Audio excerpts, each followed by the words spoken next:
शक्तिनगर राग परिवहन में अब 7 साल पुरानी ट्रक ट्रेलरों पर पाबंदी लगा दी गई है। डीएम एसपी की मौजूदगी में पावर प्रोजेक्ट के अधिकारियों के साथ हुई बैठक में यह निर्णय लिया गया।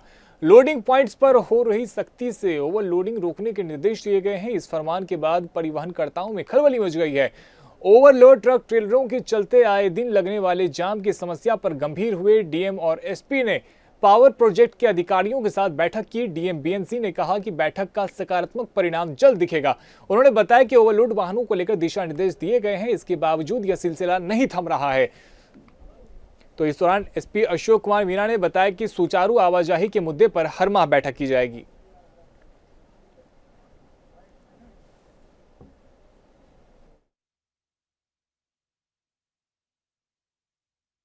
कि ऐसा है कि आप जो बात कर रहे हैं वहाँ का जो रोड है वो थोड़े अलग हैं, हमारे यहाँ के रोड हैं वो थोड़े अलग हैं जी। यहाँ पर जो ब्रेकडाउन होता है वो घाटी है, चढ़ाई है, उसकी वजह से ब्रेकडाउन होते हैं। तो इसके लिए आज काफ़ी विस्तृत रूप से सभी जितने भी परियोजनाएं हैं उनके सीनियर अधिकारी भी यहाँ पे थे, जो विभाग हैं संबंधित वो भी यहाँ पे थे, आरटीओ भी यहाँ पे थे, पुलिस विभाग से हैं ही, डीएम साहब स्वयं यहाँ पे हैं। तो आज हमने एक विस्तृत चर्चा की है और गाइडलाइन भी दी गई है, उनकी तरफ से फीडबैक मिले हैं और हमारी तरफ से बताया गया है। उसमें एक टाइम सेट किया गया है और अब ऐसी मीटिंग हर महीने हुआ करेगी बिल्कुल इस एरिया के लिए।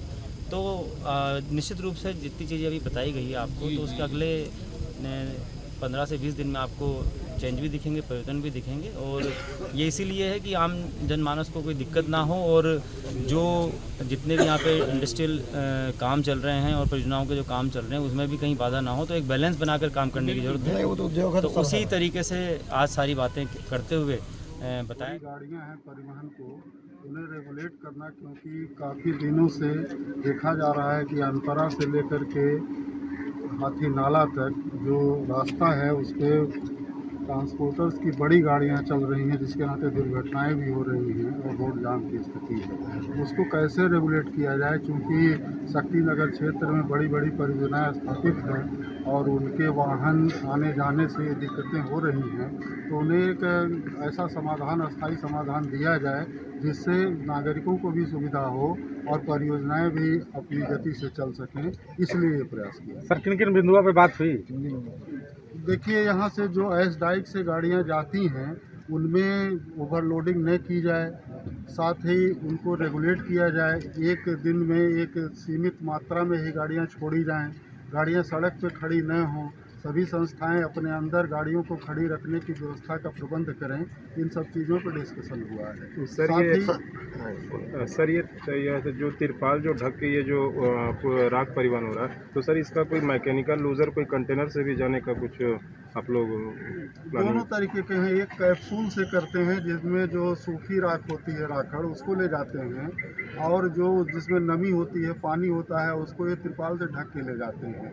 ये किया गया है कि ये सुनिश्चित किया जाए कि 7 साल से पुरानी गाड़ियाँ इस कार्य में न लगाई जाए, जिससे उनके दुर्घटना होने की कम संभावनाएं हों।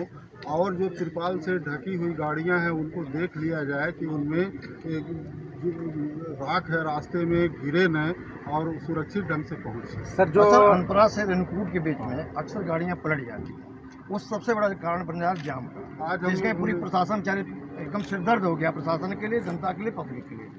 आज हम लोगों ने हाथी नाला से लेकर के आली मोड़ तक निरीक्षण किया है।